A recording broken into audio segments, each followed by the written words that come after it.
critical issues that were... As the National Dialogue Committee nears the tail end of its sittings, several economic experts made their submissions on how the skyrocketing cost of living can be lowered.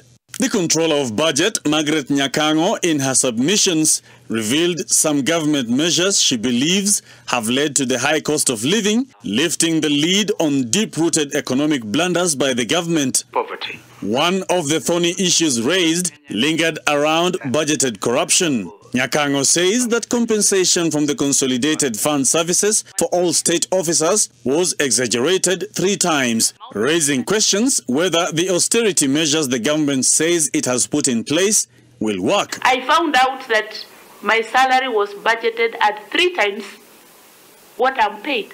So I asked them, why is the budget showing 3 times what my annual salary is?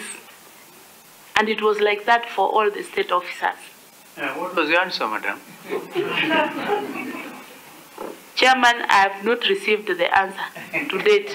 According to the Controller of Budget, there is a need to reduce deficit financing, which has necessitated over-borrowing by the Treasury. We know that we are in a cash crunch. But this cash crunch ni ile ya kujitakia. Because, like I told you before, we have been borrowing and partying with borrowed money. That is why we are where we are. The Controller of Budget also faulted the government's move to increase taxes on basic commodities. Looking at the prices of kerosene, the price of makaa, the price of cooking fuel generally is a really sore area because no one can do without it. The third thing I would be looking at is VAT on food. Now, when we introduce VAT on unga, a staple food, then you know the very lowly are going to suffer. We thought it would only be fair. The co-chairs of the Dialogue Committee, in their response, differed on the role of Parliament in addressing the high cost of living. Kimani is Parliament and Wandai is Parliament. Is under capture, state capture. So you shouldn't expect much from them. And this is why we have to really go deep into these things. We have been bold enough to deal with some of these issues touching on the economy. And I believe history will judge the 13th Assembly different from other assemblies of all the units that they so built. On the Housing Fund levy, which has now contributed to the shrinking employees' payslip, the Controller of Budget called on the government to ensure its success, appearing to call out the president over unfulfilled promises. Now, what happens if every time you speak to someone, they do not keep their word? I think you will not be in a position to trust them the next time they speak. Why I'm saying this is that I keep my ears open a lot of times when people are arguing, my friends on the golf course and all that, and I hear them say, who tells you we'll get these houses? Submissions over the implementation of the affordable housing program will be tabled on Wednesday. Sydney Chazima, NTV. This was National Assembly Majority Whip Silvanus Osoro during a political rally in Bomet County on the 29th of October.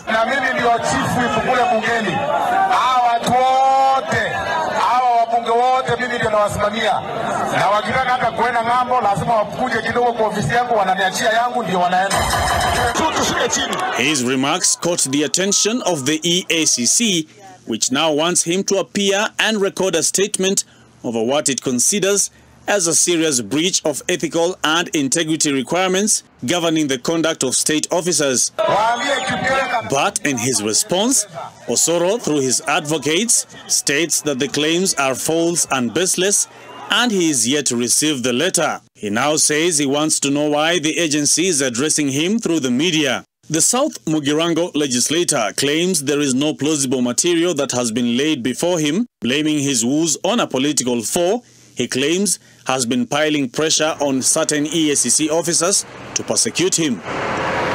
Osoro says he is a paragon of virtue and has conducted himself in the most professional and ethical manner and has never engaged in any conduct whatsoever that would warrant the sensational accusations being leveled against him. This is not the first time that Osoro has been caught in the eye of the storm after making controversial statements. Months ago, he was captured detailing how the Finance Bill of 2023 was passed. My friend,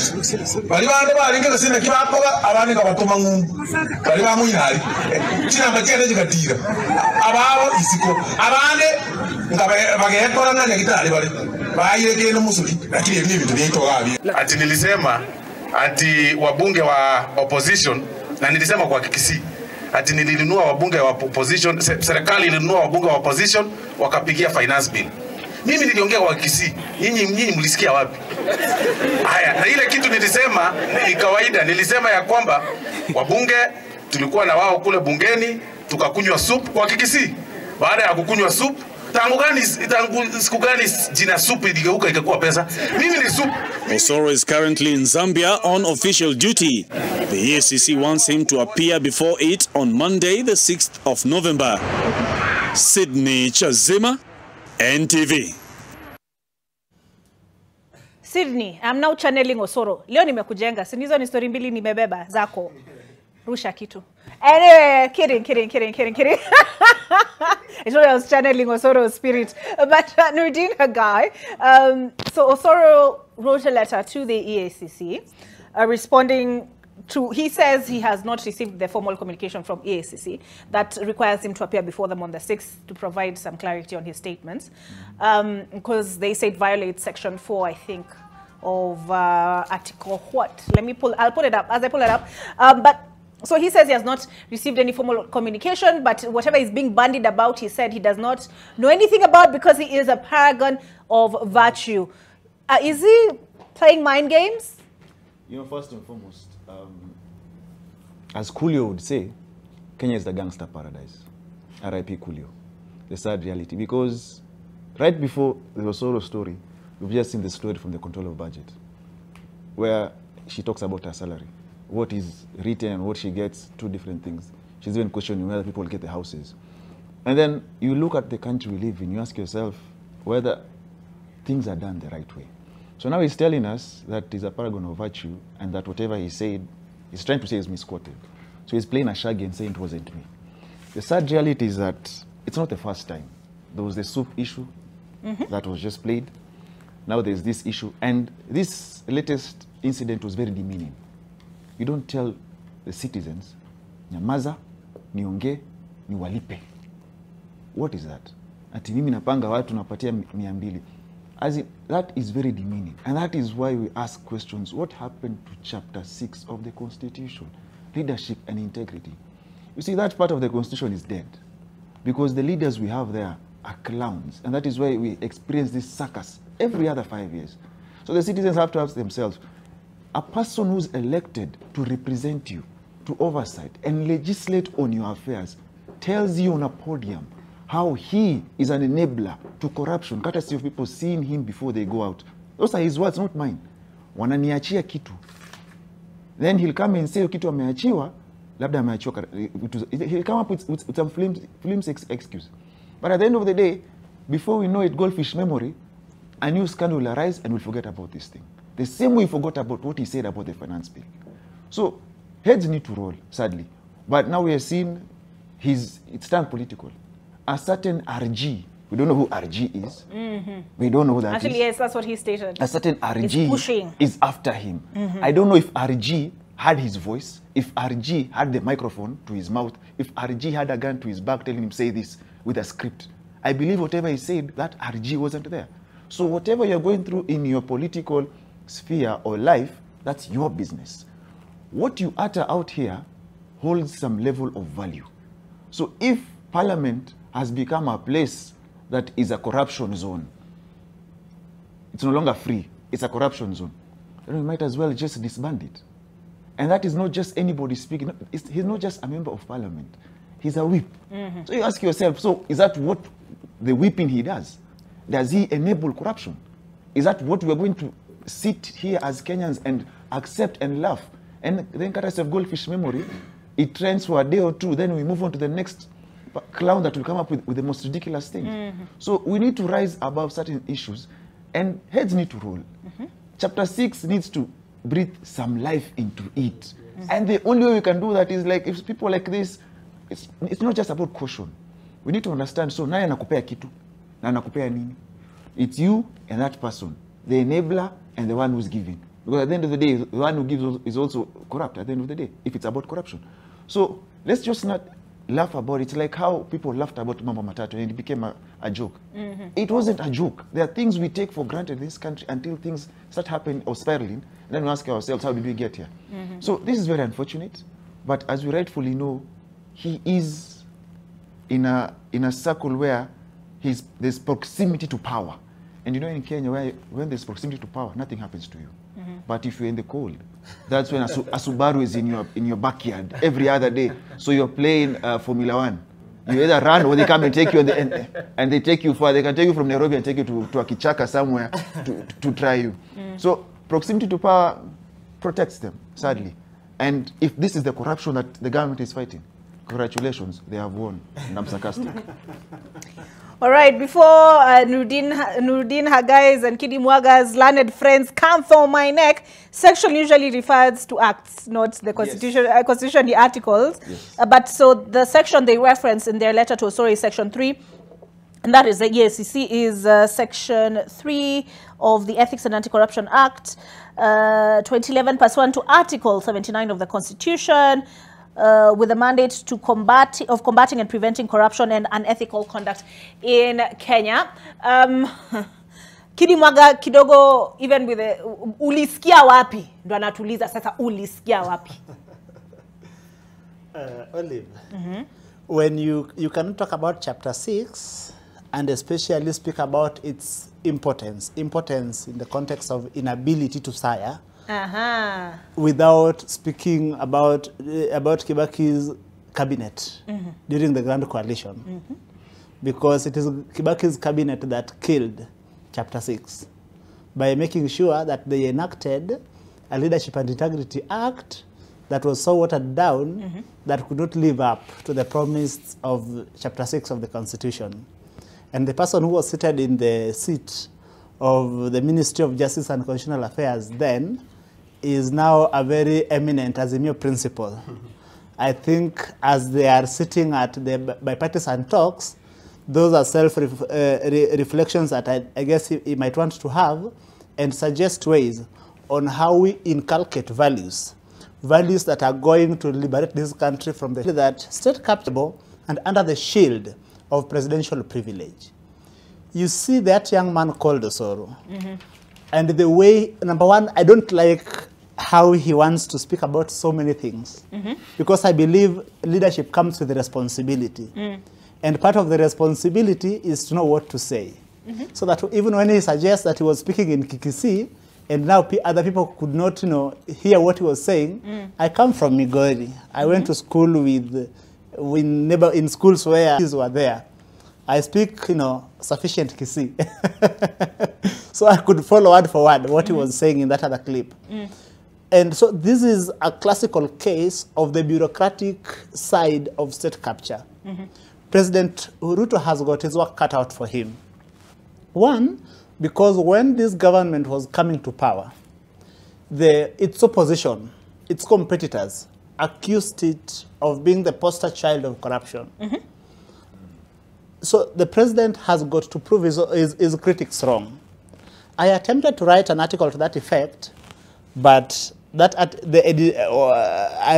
think now that I am here, I want to speak about it slightly more in more detail. That the presidency, treasury, and the security sector are critical in fighting corruption. The presidency, one, for the power, secondly, for the political goodwill. Treasury, because that is where money is domiciled. And the security, because of how intelligence may either disrupt corruption networks or enable. It is not a coincidence that Kanyotu, who was then the NSIS chief, was a co-director at Goldenberg International. So that we believe, I say that President Ruto has got his work cut out for him because he has got to destroy these enablers, traditional enablers of corruption. A treasury that does not enable corruption, a security sector that does not enable corruption, and a presidency that is not captured. The best part about this is that President Ruto is a younger president in comparison to all other presidents we've had, and also schooled, or what you'd say alert. You know, President Kibaki, when he was coming to office, he was a bit aged and he was ailing, which made it easy for people around him to blindside him. For President Ruto, the other thing that is a teetotaler, so I mean, chances of being blindsided are minimal. It is important to fight corruption, and more often than not, we have classified corruption into two major, themes: grand corruption, to suggest that grand corruption is more destructive, and then there is the other one we call petty corruption. Sometimes to suggest that petty corruption is not as destructive as the grand corruption. I will put it on this panel that petty corruption is as destructive as grand corruption, because when there is a widespread tolerance of corruption, what it does is that it undermines capacity, particularly of the civil service, to offer services to the people of Kenya. And as the good book says, it is the small foxes that destroy the vineyards. Thank you. Okay, thank you for that. Submission, I should say, my learned friend. But Jim India, the threshold that has been set by the courts in terms of allowing persons to run for office that have questionable character is that until the court of last resort. Right? But for the party, for UDA party, by not acting or speaking on this issue, that it has taken, it is waiting for EACC to now come in, and EACC have already proven to us, given what Kidi Mwaga has already spoken about, it has very limited sway on this issue. Did you expect the party to step in and say, no, you cannot, you do not represent our best interests, you do not represent what we stand for? But what do they stand for?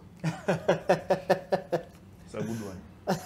Olive, I told you yesterday, and I strongly believe that I take David Ndii. Whatever he says, I believe. Whatever he says about this government, I believe. And he has been very categorical in telling us that they never came on an anti-corruption platform. They did not take power to fight corruption. That is a creation of your own imagination. So if anyone wants to fight corruption, please go ahead. But the Ruto administration did not say that that is something that they want. In fact, we know that Azimio were more vocal about corruption than this. In fact, Ruto for a long time was chided that he never made any comments around the fight on corruption during the campaigns. He was very, because you remember he had been the poster child for corruption for a long time in the past. And so he was constantly very careful whenever he spoke about corruption. I think his handlers told him that that wouldn't look good on him. So this idea that this administration have come to fight corruption, one is your own creation. It's our own creation. But the question that comes to mind for me is, can you fix anything in this country without fixing corruption? Yes. Eugene Hagai has spoken about the 50 billion, you guys have spoken about the 50 billion shillings pending in capitation to schools, and Eugene is saying, ile pesa, inaenda foreign trips, iende wapi? Iende hapo. Hata ile El Nino iende hapo. Can you fix, surely, we are being taxed down to our chupis at the airport because of the debt burden we have. And you're hearing about budgeted corruption. Can you fix anything without fixing corruption? So actually, I thank you very much for raising that, because there's an assumption in this country that government is willing to work. Government has all the intention of working, but there's a slight problem: corruption. The only reason why government is not working, the only reason why there's inefficiency in government, the only reason why Ruto cannot deliver on better, or Uhuru could not deliver on Big Four, is because of corruption. The war on corruption has become a perfect excuse for government inefficiency. And so the war on corruption must always be there. We must always keep fighting this, and then we give it all these fancy names, right? We must always, it is, you know, all the big fish, the small fish. The you know, people do bad things with the name fish. But I feel insulted anytime people corruption in fish. Why are you referring to me? As someone who partakes fish religiously, I think we need to patent the word fish so that people stop misusing fish and corruption. Anyway, so there is this, that constantly we are fighting corruption. And so government will not deliver because there's the war on corruption. You remember the Eurobonds scandal? Yes. And we borrowed this money, and the money came in, and we could not account for it. And up to date, you know, and you remember President Uhuru was very cocky about it when he was being asked questions. And to date, we do not know what happened to that money that we are paying for. Right? Yes. But constantly, we have our, and so right now we have a new one. There's a war on corruption, you know corruption, you know corruption. And at the same time, government is not delivering. So my first submission, allow me to use that one, my first submission is that perhaps we need to stop this idea that there's a war on corruption. There's no war on corruption. Let me just tell you, the first commission of inquiry into corruption, do you know when we had the first commission of inquiry into corruption in post-independent Kenya? It was in 1965. Huh? In 1965, 2 years after independence. And do you know it was a commission of inquiry into what? Maize.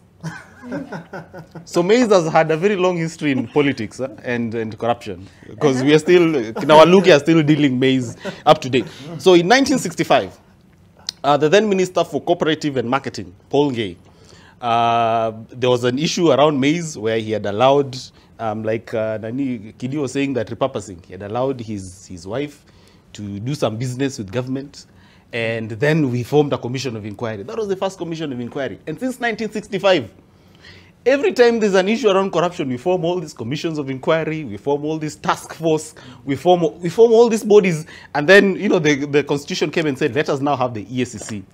But that's just still not enough. That's not enough, because NADCO is another commission of inquiry. There are another commission of inquiry into the cost of living. Now they are getting into issues of, and Kimani Ichung'wah is saying history will remember them very kindly for whatever it is they're doing at Bomas. But that, for me, is that the war on corruption has been here for a very long time. It will continue being here. So can we either choose that government is a front for corruption? That government, actually, the thing that we call government is just a front for corruption. And here's the reason. If government is to deliver on medical services, we have Afya House scandal. If government is to deliver on education, we always have some scandal in the education sector. Roads, dams, name anything that government is to do, there's always corruption, grand corruption that is happening at the back of it. So I think government is a front for corruption. And it goes back to that whole idea of state capture. That there are few people who look at the map of Kenya in an election year and look at the 290 constituencies and they say, 100 of these constituencies need to come to us. And so they fund... Irrespective of the political divide. Yeah, they fund 100 people around this block. These people get elected and come to parliament. And when these people come to parliament, what do? They do the bidding of the people who got them to parliament, which is not you who voted. Because when Sylvanus Osoro was speaking, nobody was angry. People were celebrating. In fact, it struck me that the Bomet woman rep really laughed. She was standing there smiling. So nobody was angered. Nobody was outraged by the things Osoro was saying. In fact, they agreed with him. Tafadhali zungumuza utulipe. So because somebody funded Osoro and helped him get to parliament, and others like Osoro, many like Osoro in that parliament, they do the bidding of those people. That's why when a finance bill comes and it's here to tax you down to your chupis, as you say, when it is here to take housing levy, they pass it without question. Because it is not their job. Oversight institutions like parliament, you capture them by ensuring that those who get there don't get there on merit. That the issue of democracy, as we know it, where people, universal suffrage and people vote and determine their futures, is neither here nor there. But you only have a situation where only people who are supported and funded get into parliament. And so they do the bidding of those who funded them. And of course, you again, and you can scale that up as much as you want. You can take it all the way to the presidency because, you know, you help The reward him. system, yes. You help him get to become president. You fund campaigns, campaign financing. That's why that we are constantly saying we need tighter laws on campaign financing. And it will never be there because we need loopholes to allow private individuals and private companies to get into politics. And the only way they get into politics is they don't run, but they have people who run and do their bidding. And so for as long as that state exists, and that is the current situation in our state, and I know that sometimes people think like these are just fictions of our own imagination. As long as that state exists, tell me how, you know, Osoro or whoever else is able to afford the amount of bribes that they're giving you. Look at their salaries. Some people out here are earning better than members of parliament. Or your MCA. But somehow these people fight to they want to get in there. So the war on corruption is an excuse for government not to deliver. Government is a front for corruption. The actual work of government is to do grand corruption, is to loot. That is the actual work of, and we've seen examples throughout history. If by chance they do some good thing, like build a road, if by chance they do some good thing, like build a school, that is, it's a slip of the tongue. It wasn't intended. It is an unintended consequence of corruption. It is the way bad people do good things to make themselves feel good about themselves. Okay. Gabriela, have we no business, as Jim has said, being outraged? Because where do you expect this kitu kidogo you demand when they come to your backyard? Where do you expect it to come from? That is actually, somebody told me that is because they say their salary. Remember when Salasi, I think, published his pay slip at some point, and a woman rep showed me hers as well, and most of the money goes towards servicing their mortgages, right? Because they're like, when we leave Bunge, we must live with something. So the money they now come with on the ground, you know, because they say this thing eats into their pocket, is the money they get from foreign trips. Yes. Yeah. So as the electorate, do we have any business now being outraged? Foreign trips per diem per day?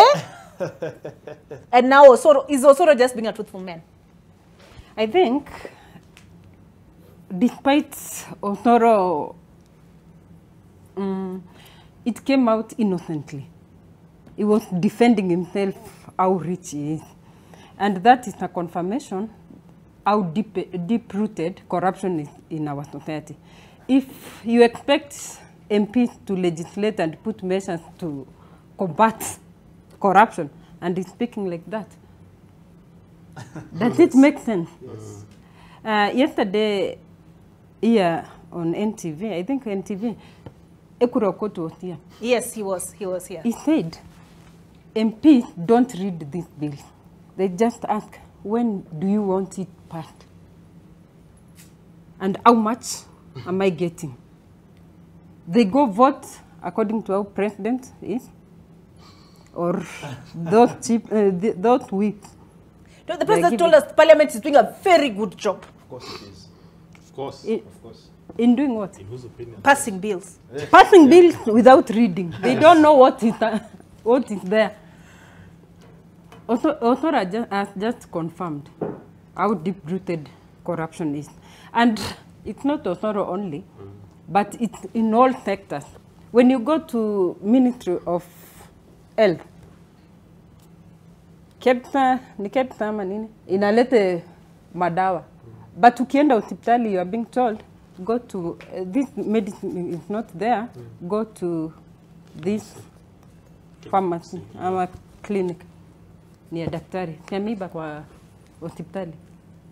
When you want to take passport, you must chota kitu kidogo so that you can get it quickly, or it will remain there. Utaambio Waturkana na Somali wako vetting for 5 years. That's corruption.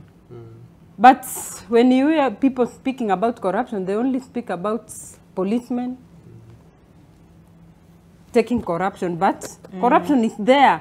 You cannot get services right now faster if you can't toa kitu kidogo. And even the people, they are the one entertaining corruption. Because When you go to Samburu County, Turkana County, Northern Kenya, no one will vote you according to your manifesto. Even we are not, 74% are illiterate. We vote according to how amechota. Mia. Toa kitu. Yeah. What do you expect when you elect those leaders based on? Huwa tunasema mkono mtupu haulambwi.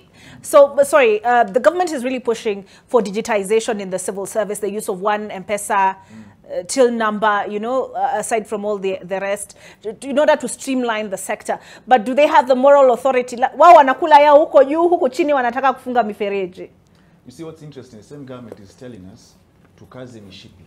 But our wametoa mishipi because of the expenses that we are seeing, the largesse we are seeing. Now people fly out of the country. The two topmost people are flying using Fly Emirates. We really want to know why. And we have an airline here. That's a question I am really looking for an answer for that. And if Parliament really checked, we might have the other, you remember the Hustler Jet thing? We need to check certain things that happen, even these travels. Because how much is being used, the value for that money, and where there are certain questions that Parliament needs to look into. But to just say something about okay, in 30 30 seconds, so that everybody can get some. You see, the problem we have is that we have commercialized our politics, and that is a problem. And it's not something that is out of the blue. It's by design, so that it's impossible for anyone who wants to do something right to get to office. And the populace has been impoverished. You have been impoverished so that you can always beg for money for healthcare, money for bursary, money to bury your kins, so that these people look like they're helping you, but in turn, they're only corrupting you more. So we have a scenario, in plain devil's advocate, it is impoverished to use them. So impoverish these people so that the only thing they understand is that whenever they have a problem, they run to me. So I'll always be there, and I'll always steal from them and give them breadcrumbs. So unless we have radical surgery of the voter, so that they open their eyes and understand what they need as a representation, as opposed to what they get themselves with, we'll be at a point where we'll deal with the likes of Osoro. Until then, another Osoro will rise. Lakini nirudi nataka nikate 200 na tumbo yangu inaniongelesha sijakula toka Kiri Mwaga, is this just human nature? Even historically, when you conquer lands, you loot and pillage. When you raid, what do you take? You take their cattle. This is just human nature. When they conquer the opposition and claim the presidency and claim the government, is this not just human nature? Olive, I think that governments are put in place to ensure that it helps all of us have access to the promise of upward social mobility. As we're speaking today, the biggest threat to that upward social mobility is corruption, because it is undermining government's capacity to deliver. So the question is, does the benevolence of the state exist to deal with corruption?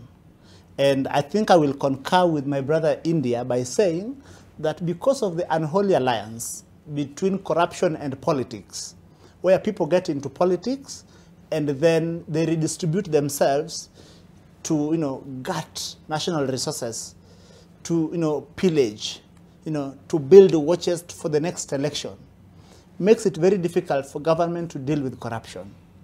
But then now that we have President Ruto in office, a young president, educated, teetotaler, I think that President Ruto, if there is one thing he must achieve, because trying to build his legacy around the economy will be difficult.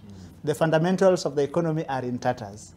At least, if you were to ask me, I hope the president launches a comprehensive war on corruption, a war on corruption that is not weaponized, the way we have seen it being weaponized in the past.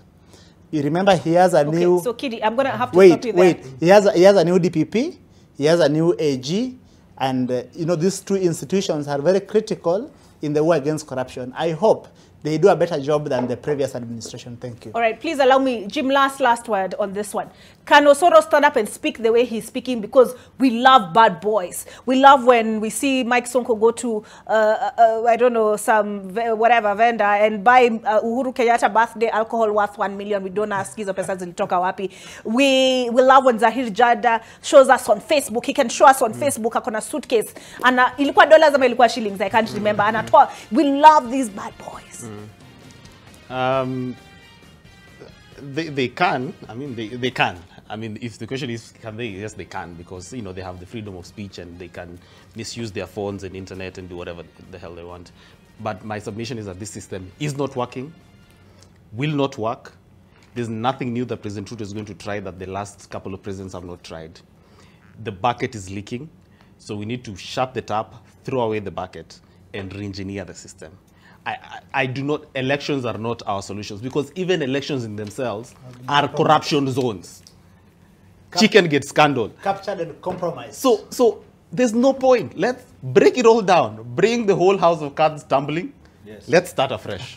Hey, revolutionary speech there. All right, thanks so very much for joining us on AM Live this morning. My name is Olive Burrows. My youthful panel is composed of Nuruddin Hagai, advocate of the High Court, certified professional mediator. We also have convener, Interparties Youth Forum, Kirimwaga. We have political analyst Jim India. We've also had the National Youth Chair of Upia Party, and her name is Gabriela Lorere. Thank you very much for being here. Thank you very much for watching. We will be posting this on YouTube. Look for it. Good morning.